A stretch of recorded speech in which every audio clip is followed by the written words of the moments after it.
অদ্ভুত এক দাবি, যে দাবি নিয়ে চাঞ্চল্য ছড়াতে পারে, কিন্তু সেই দাবি যে ভিত্তিহীন, হাস্যকর, তা সবাই বলছেন।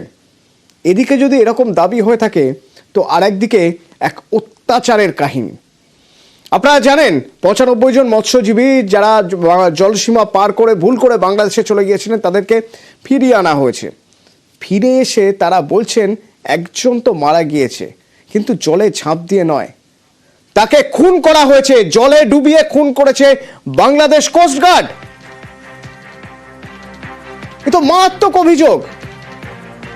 এতদিন ধরে এই ধরনের ঘটনা ঘটে এসেছে, বারবার এমন হয়েছে, জলসীমা বুঝতে না পেরে বাংলাদেশের মৎস্যজীবীরা এদেশের দিকে চলে এসেছেন, আবার আমাদের জলসীমা ক্রস করে বাংলাদেশে চলে গেছেন বা আমাদের দেশের মৎস্যজীবীরা, তাদেরকে শেল্টার দেওয়া হয়েছে এবং পরবর্তীতে ফিরিয়ে দেওয়া হয়েছে। এবারও যেমন ৯৫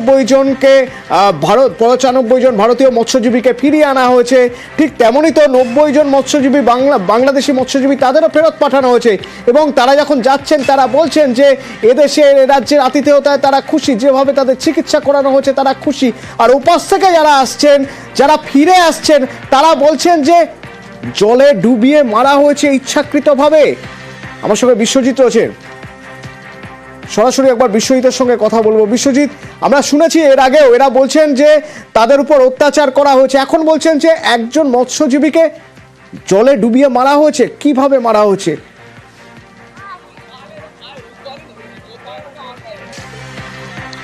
হ্যাঁ দেখো, এখন এই মুহূর্তে কিন্তু যে হিন্দুদের ওপর যে অত্যাচার হচ্ছে, বাংলাদেশের সংখ্যালঘুদের ওপর অত্যাচার করছে, সেইটা কিন্তু এই ঘটনাকে কিন্তু আরেকবার প্রমাণ করে দিল। যেটা অভিযোগ যেটা উঠছে যে ওই যে অভিজিৎ ৩, এই যে ট্রলারটি যখন বাংলাদেশ জলসীমান্ত বা ভারতীয় যে জলসীমান্ত রয়েছে সেই লাগোয়া, সেখানে কিন্তু যখন ফিশিং করছিলেন তারা কোনো ক্রমে ঢুকে পড়েছিল এবং তাদের যখন যে বাংলাদেশ উপকূলরক্ষী বাহিনী যখন তাদেরকে ধরলো, একেবারে একদম জাহাজ নিয়ে এসে ডিরেক্ট তাদের ট্রলারে ধাক্কা মারলো এবং ধাক্কা মারার পর সেই ট্রলার থেকে ধাক্কার জোর এতটাই ছিল, ট্রলার থেকে কিন্তু ৫ জন মৎস্যজীবী পড়ে যায়। ৪ জনকে কোনো রকম তোলার চেষ্টা হয়েও তোলা গেলেও কিন্তু এই যে গুণমণি দাস ৬০ বছর বয়সী যে বয়স্ক লোকটি, তাকে কিন্তু খুঁজে পাওয়া যাচ্ছিল না। এবং তাকে যদি খোঁজ করা তৎক্ষণাৎ যদি খোঁজ করা যেত তাহলে কিন্তু সেই সুযোগও তাদের দেওয়া হয়নি। যারা বেঁচে ফিরে এসেছেন তারা কি বলছেন শুনুন, কিভাবে মৃত্যু হলো গুণমণি দাসের। আমাকে একা পেয়ে ওখান থেকে দাবড়িয়ে ধরতে গিয়ে আমার বোটে ধাক্কা লেগে আমার ৫ জন লোক পড়ে যায়, তার ভিতরে আমার ছেলেও ছিল। আমার ড্রাইভার পড়ে গেছিল, তাকে তুলবার সময় দেয়নি। যদি ২ ঘন্টা আমাকে টাইম দিত, ওদের অনেক হাতে পায়ে ধরেছি অফিসারদের। আমাকে বিশালভাবে টর্চার করতে এগুলো আমার সব ফাটিয়ে ফেলেছে, ব্লাড বেরোচ্ছে, তারপরে চোখ বেঁধে ফেলেছে, মুখে দৌড়ে দিয়ে যেন চিল্লাইতে না পারি। একটা মানুষকে এরকম ভাবে তারা মারতে পারে, অত্যাচার করতে পারে, কিন্তু সেটা আমার কল্পনার বাইরে। সব ঘরে আলো জ্বলেছে, শুধু গুণমণি দাসের ঘরে ফেরা হয়নি, তাই গুণমণি দাসের ঘরে আলোও জ্বলেনি। গুণমণি দাসের স্ত্রী অভিযোগ করছেন তার স্বামীকে মেরে ফেলা হয়েছে।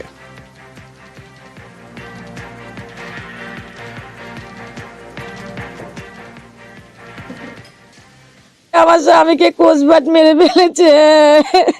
সবাই ছিল, আমার স্বামীটা কেন মেরে দিল কোস্টগার্ড, বাংলাদেশে কোস্টগার্ড।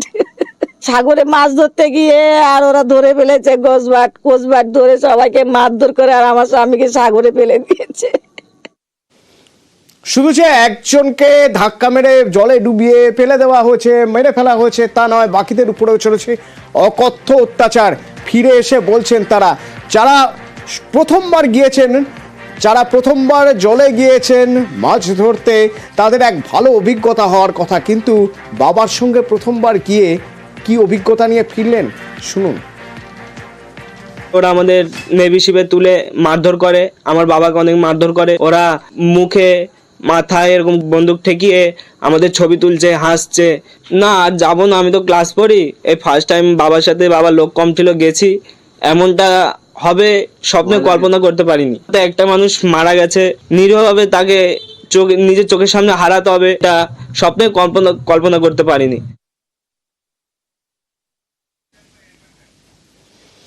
আচ্ছা, যখনই মৎস্যজীবীরা ওইদিকে আটকে পড়েন বা ওদের কাছে ধরা পড়ে যান, তখনই কি তাদের উপর এরকম অত্যাচার হয়? না, মৎস্যজীবী শ্রমিক ইউনিয়ন কিন্তু বলছেন যে বাংলাদেশের পরিস্থিতি এখন বদলে গিয়েছে, এই ইউনূস নেতৃত্বাধীন তদারকি সরকার আসার পর অত্যাচার হচ্ছে। নিপীড়নটা একটু বেশি মাত্রায় হয়েছে, পিছনে হাত বেঁধে রেখেছিল এবং ওদেরকে বেধড়ক মেরেছে। অনুমনি দাসে ভয়াবহতার সহ্য করতে পারেনি, হয়তো ট্রলারটাকে এমন ভাবে চেস করেছে এবং ধাক্কা মেরেছে যে ওর পেছনের অংশটাই খুলে পড়ে গেছে। এরকম বিভৎস এগুলো আগে হয়নি। এটা বাংলাদেশের পরিস্থিতিটা সৃষ্টি হয়েছে ভারতের সঙ্গে সম্পর্ক, এরপরেই এই ঘটনাগুলো, এই এত মারধর বা এগুলোই ঘটছে। ওদিকে মালদায় গতকাল আমরা দেখেছিলাম কাঁটা তার দিতে বাধা দেওয়া হচ্ছে রাজ সীমান্তে। BSF BGB flag meeting, Sukhdevpur সীমান্তে দুপক্ষের ফ্ল্যাগ মিটিং। সীমান্ত পরিদর্শনে যান আজ বৈষ্ণবনগরের বিধায়ক এবং ফ্ল্যাগ মিটিং হয় আজ।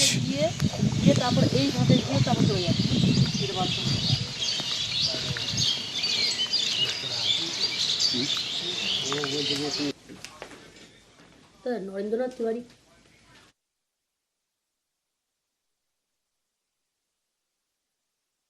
মহদীপুর পর্যন্ত এই বাংলাদেশের যে বর্ডারটা গেছে প্রায় 1200 মিটার মতো জায়গা, যেটা কাঁটাতারের বেড়া এখনো হয়নি। ভারত বাংলাদেশ যৌথ মিটিংয়ের গত 1 বছর আগে যে মিটিং হয় তাতে একটা জায়গা নির্ধারিত করা ছিল, সেই জায়গার উপর দিয়ে ওই 1200 মিটার কাঁটাতারের বেড়া হবে। 6 তারিখ যখন বিএসএফ লেবারদের নিয়ে যখন ওখানে যায়, তখন আচমকা বাংলাদেশের প্রায় 500 থেকে 1000 সংখ্যক লোক ওখান থেকে এসে আমাদের ভারতীয়দের উপর হামলা করে।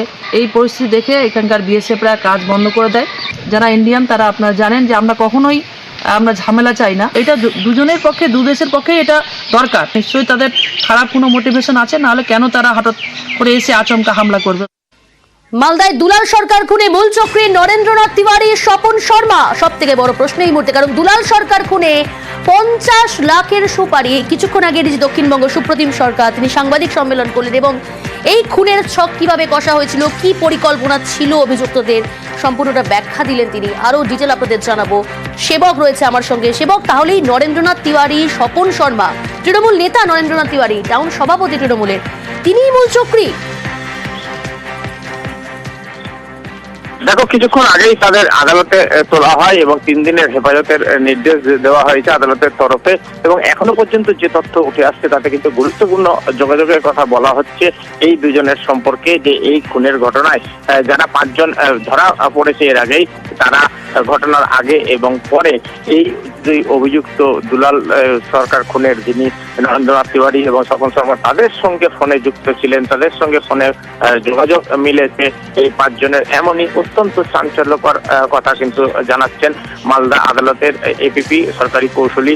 তিনি কিন্তু আদালতেও বিষয়টি বলেছেন, আর তার ভিত্তিতেই কিন্তু আজকে জামিনের আবেদন আইনজীবীরা করেছিলেন, তা কিন্তু খারিজ হয়ে যায় এবং পুলিশ 3 দিনের। সেবক, আমরা দেখলাম যে এর আগেও বারবার দুলাল সরকারের স্ত্রী তিনি দাবি করছিলেন, বিস্ফোরক দাবি, যে এর পিছনে বড় কোনো মাথা রয়েছে, চক্রান্ত চলছে।